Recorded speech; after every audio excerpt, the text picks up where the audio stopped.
Hello and welcome back to another episode of mHUB Inside. Today we're going to do another essential toolbox. Today we're going to take a little tour of our hot shop, our spark room, where you're going to do hot metal tool working. So this is our welding grinding room, anything that produces a spark, anything that gets really hot. So it's the opposite side of the cold metal for cold metal working, where it's going to be chip, coolant, very precision. This is going to be a little bit more rough and tumble, a little bit hotter. The very first thing that you should always think about whenever you're setting up your toolbox, especially in a room like this, is going to be your PPE, your personal protective equipment. So that's the first thing that I'm going to go through.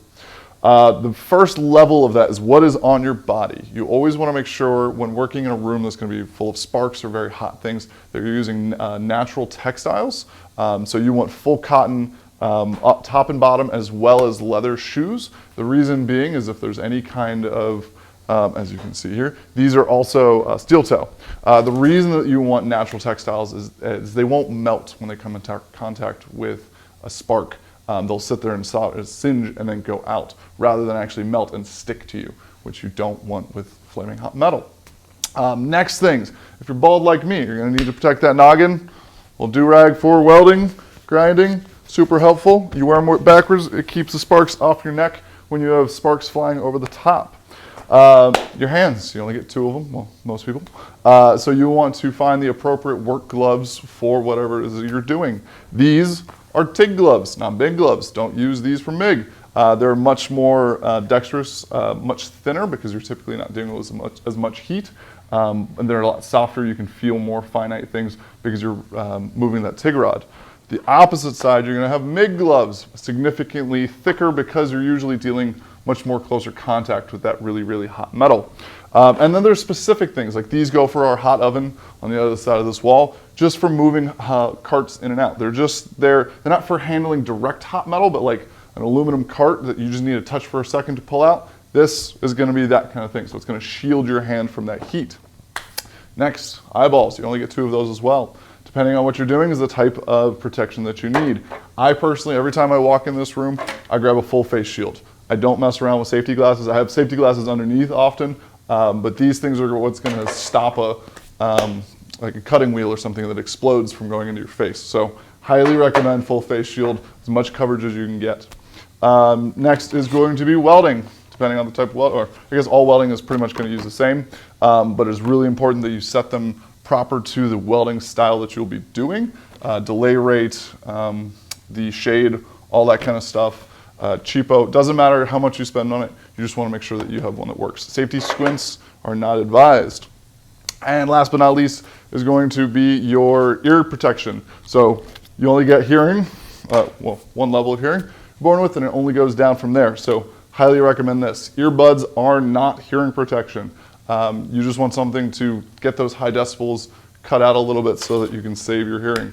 Oh, one last thing I did forget about. You can see over here, aprons and jackets. So this is just going to be for general welding grinding, or general grinding to make sure that that hot spark isn't going to hit me in the stomach. And welding jackets, heavy textile, just to prevent those sparks from burning through your nice clothes. Though typically you're not going to wear nice clothes in a lab like this. So I believe that is it for PPE. Let's move on to some other stuff. We're going to take a little bit of a tour around this room, and I'm going to show some particular tools as I remember them that are on this table. Typically when you're setting up a job, you need to mark something. The 2 best ways to mark on metal are going to be a soapstone chalk pencil. This will mark fantastically on just about every metal and won't interfere with your weld. You can see that it simply just marks. You need to write notes of sizes. It's very bright compared to the metal. And the other one is a silver Sharpie. Specifically silver, shows up great, and again, shouldn't interact with your weld at all. Black really doesn't want to show up, and different colors, they just kind of bleed into the typical black or silver of the material. A couple other tools. Hacksaw. This is all going to be dependent on the type of metalworking that you're going to be doing. This isn't going to go through like 3/4 inch plate very well. This is going to go through tube and things like that. And this is going to be the hand tool version. We'll talk about things that are mechanized in a couple of minutes. That's for bandsaws and the like. You're going to use a variety of hammers. Here we can see an engineer's hammer. Has a big chisel end on one end, big fat end. That's going to be like if I need to knock that post that I was trying to weld 90 degrees, but just a little bit over, just give it a whack until it's 90. These come in handy, variety of sizes, always helpful. Mig Pliers, super duper handy. You'll use them constantly. You always want to have a nice, you can see there's one on either side of our welding table. This guy normally lives here. They're for cutting wire, for pulling off tips. They're just a really nice multi-tool to have. You want to have them around and plenty of them because you will misplace them. Wire brushes are extremely important. You'll use them a lot for cleaning off surfaces before welding, and that way you won't get any slag or inclusion into your welds. We use a variety of them, and if you're doing different types of welding, over here you can see our kits. I have segmented brushes per material. So this one is aluminum only. So you'll want to have a lot of them, and if you use them on very specific materials, you'll want to mark them as well. Personally, I like to kit things, so you can see on our wall, this is typically where people TIG weld. We have our carbon steel, our aluminum, and stainless, and those tips and features don't intermingle. It's really nice to segment those things so you don't get any cross-contamination of different materials. Another big workhorse of the room. In general, clamps, but vice grips are super duper handy because while you're wearing gloves, it will still, if you're handling a red hot piece of metal, you'll still feel it through here. You'll burn through the gloves. Vice grips though, clamp them right on there. You get a nice grip, you can move it around, you can hit it with a hammer, whatever it is, and that heat's not gonna translate all the way up the handle, so super important. Files are another big workhorse, just for knocking down high spots, knocking off a little bit of slag from ladder spleld, knocking down the sharp edges after cutting something, always come in handy. A variety of different size squares. So you can see that we have a really big one over here for laying up larger jobs, little guy right here for doing smaller jobs. I highly recommend not using a machinist square, though there are a few in this room, just because slag, you drop them once or twice, they're gonna get out of calibration. Something like this, which is a little cheaper, it's okay if you accidentally cut into this, and it's not as expensive. Cold chisels, also helpful. If you happen to get a really high spot and you just need to knock it down, it just saves your hammer. Don't use a screwdriver, use something like this. Come in a variety of different sizes. You need to make a hole slightly bigger, things like that. We have a whole bunch of them around here. We're gonna move on to a couple more mechanized tools that are over under this table. So a couple of my favorites, my personal favorites, are going to be the air-powered reciprocating saw. This thing comes in handy for sheet metal constantly. It's the first tool that I grabbed for. And then die grinders, a 90 degree and a straight. Die grinder for this guy, you're gonna be knocking down welds in a corner. This has a carbide burr on it. Whatever tool you can fit in there, this is a 1/4 inch. It's really handy for just getting rid of that imperfection. One of the more used tools in the shop that you'll see around here, especially making for cleaning up, especially after fiber lasering, is going to be the 90 degree die grinder. The reason being is we have a little roto lock on here. These sanding discs are key for cleaning up. It gets all the mill scale off the top of your material, knocks down burrs on the edges after fiber lasering, things of that nature, but this thing is grabbed multiple times a day.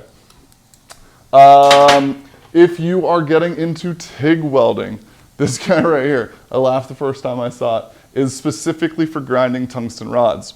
There are built-in little cutouts for each of the standard sizes. There's a diamond disc in there, and it grinds it perfect every single time, and you don't have to keep a secondary wheel that you have to put on and off your bench grinder, specifically for grinding those. This thing is a lifesaver, and it lives right here next to all of our TIG stuff.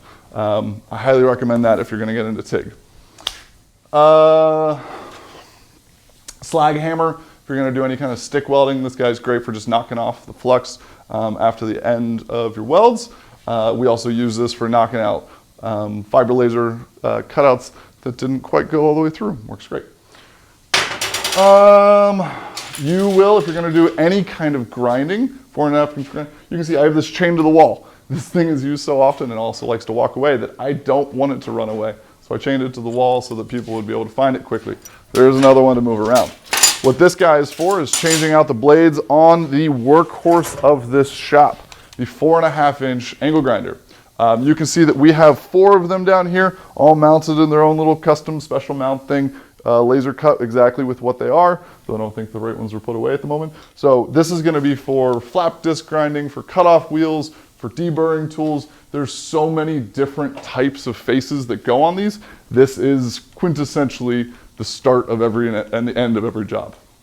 Highly recommend a good one. The DeWalt is pretty much the workhorse, especially if you're a home gamer. I also really like the Matobo. For setting up your job, there's a variety of tools, variety of clamps.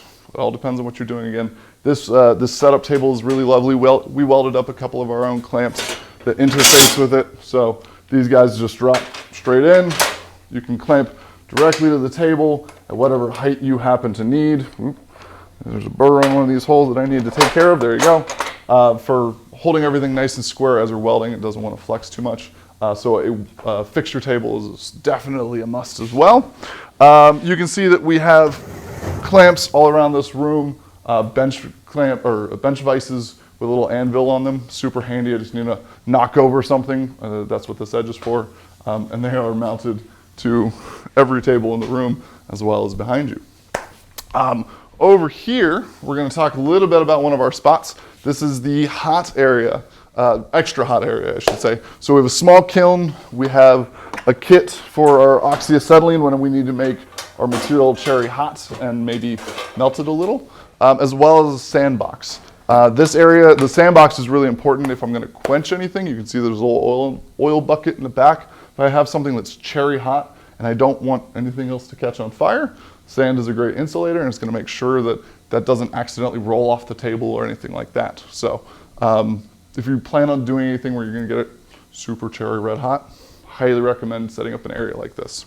You can also see we have an anvil. It's a little guy, but it's great. I need to pound some metal over when it's cherry. This is what I'm going to use to form that. Back around the table, we have a Mig Welder and a Tig Welder. It all depends on what you're welding, but they both get plenty of use, as well as a plasma cutter on a little cart down at the bottom. All of these things come in super handy. To the other side of the room, we're going to talk some more of the stationary material. So we have, again, a couple more vices, some bench grinders set up, bench grinders with a wire wheel. This is going to be fantastic for cleaning up your projects after you're done. Mag drills are super handy if you don't have a drill press stationary in your shop and you have some metal tables. That way you can move it around to your part rather than move your part to the drill press. We have a cold saw that we've modified and made our own fixture plate for, which is quite lovely. Highly recommend that as well. Bandsaw is going to be one of those original workhorses that I mentioned. It's going to do all of your rough cuts, making your stock down to the original size, or to the design size, I should say. And the blades are really easy to change out depending on the material that you plan on cutting. And then one of my personal favorites is going to be the 20-inch disc grinder. This guy is a workhorse. You can get them for metal or wood or whatever. If you have one in a wood shop, you can just feed 2x4s into it all day long. My boss has wanted to get rid of it a couple of times, and I keep saying, no, this is my baby. I use it a lot. Highly recommend one of those if you can afford it. That's going to be on the higher end of stuff. And then on the wall, last but not least, you can see you can never have enough clamps. We have 90-degree clamps, we have slide clamps, C-clamps, vice grip clamps of all sizes. You're going to always reach for another one. You can never have too many. You see them on sale, grab a couple. And that is the hot shop. It's a lot of tools. They're not all necessary. You're going to buy stuff as you need it, so don't worry about going out and just spending all that money. Buy them as the job comes through. You know, they say, buy once, cry once. So if you can afford a better tool, that's my philosophy. This is Quinn for mHUB Inside. Thanks for having us.